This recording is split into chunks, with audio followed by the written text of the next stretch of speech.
রূপা family কিচেনে স্বাগতম জানাই বন্ধুদের। তো আজকে আমি একটা নতুন আবার রেসিপি শেয়ার করব, ডিমের কারি, সিম্পল ডিমের কারি। তো এখানে নিয়ে নিয়েছি 4টে ডিম, সেদ্ধ করে রাখা আছে। আমি কড়াটা বসিয়ে দিয়েছি, গরমও হয়ে গেছে। তো এবার আমি দেবো তেল। তো এবার দিয়ে দেবো সর্ষের তেল। ডিমের কারিটা সর্ষের তেলে করলেই ভালো হয়, টেস্ট হয়। তো ডিমগুলো ভেজে নেবো, তার জন্য দিয়ে দিলাম সর্ষের তেল।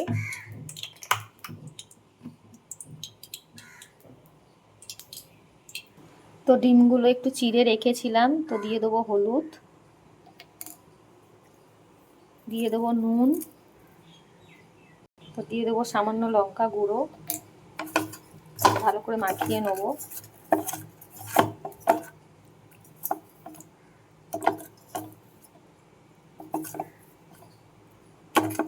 তোমার তেল গরম হয়ে গেছে, একটা একটা ছেড়ে দেবো।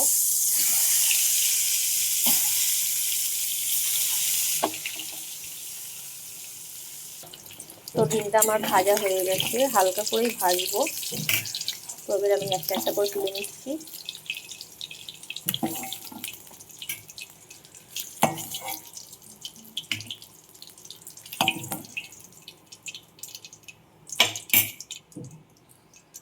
তেলে দিয়ে দেবো একটা গোটা তেজপাতা, একটু কালো জিরে আর দুটো শুকনো লঙ্কা ফোড়ন দেবো। দিয়ে দেবো গোটা এলাচ দুটো, দুটো লবঙ্গ আর একটু দারচিনি।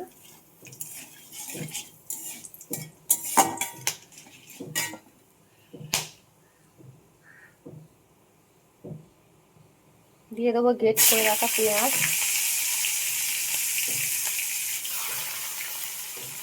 আর দিয়ে দেবো রসুন আর আদা গ্রেট করে রাখা। গ্রেট করে দিলে খেতে ভালো লাগে।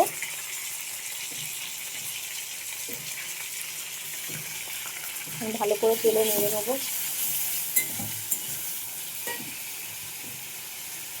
দিয়ে দেবো সামান্য নুন।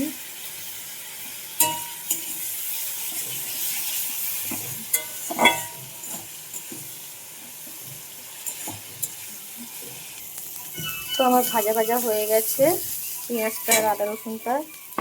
দিয়ে দেবো একটু সামান্য জল।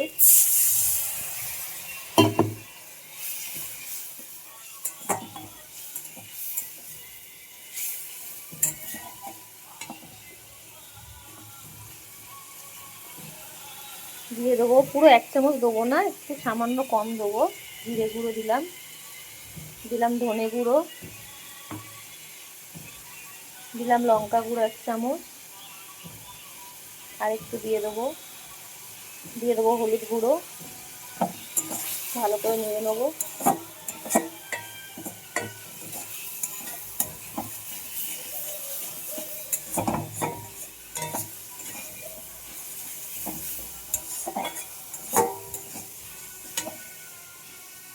নুন তো আগেই দিয়েছিলাম।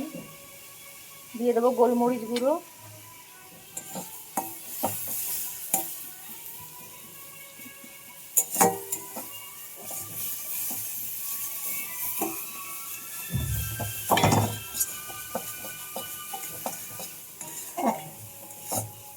ভালো করে একটু কষে নেবো মশলাটা। দিয়ে দেবো সামান্য তেল।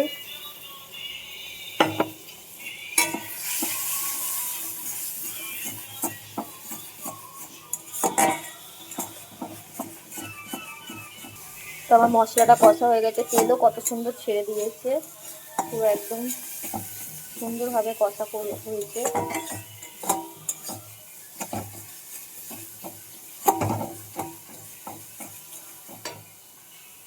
দেখুন বন্ধুরা, কত সুন্দর তেল ছেড়ে দিচ্ছে।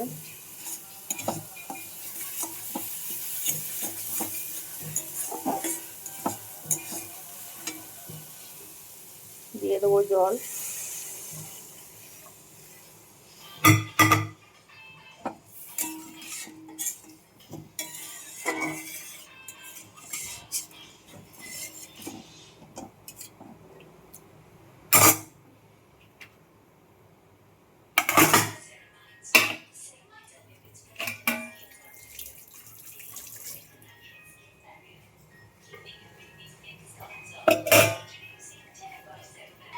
ঢাকা দিয়ে দেবো ফোটা পর্যন্ত। আমি ঢাকাটা খুলে দেখে নেবো।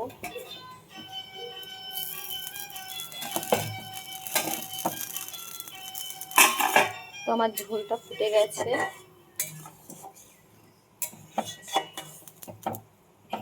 বেশি মাখা মাখা করবো না, তো দিয়ে দেবো ডিমগুলো একটা একটা করে।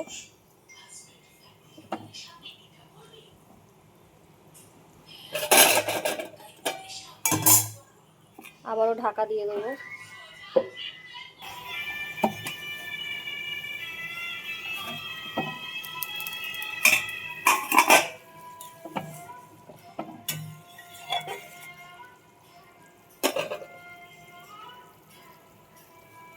তো দিয়ে দিলাম গুঁড়ো গরম মশলা।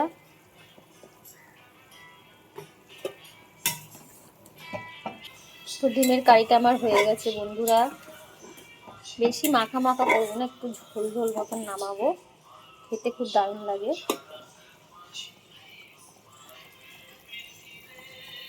তো আমার কালারটা কেমন হয়েছে কারির আপনারা কমেন্ট করে জানাবেন। ভালো লাগলে শেয়ার সাবস্ক্রিপশন করে দেবেন। তো এবার আমি নামিয়ে নেবো ডিমের কারিটা।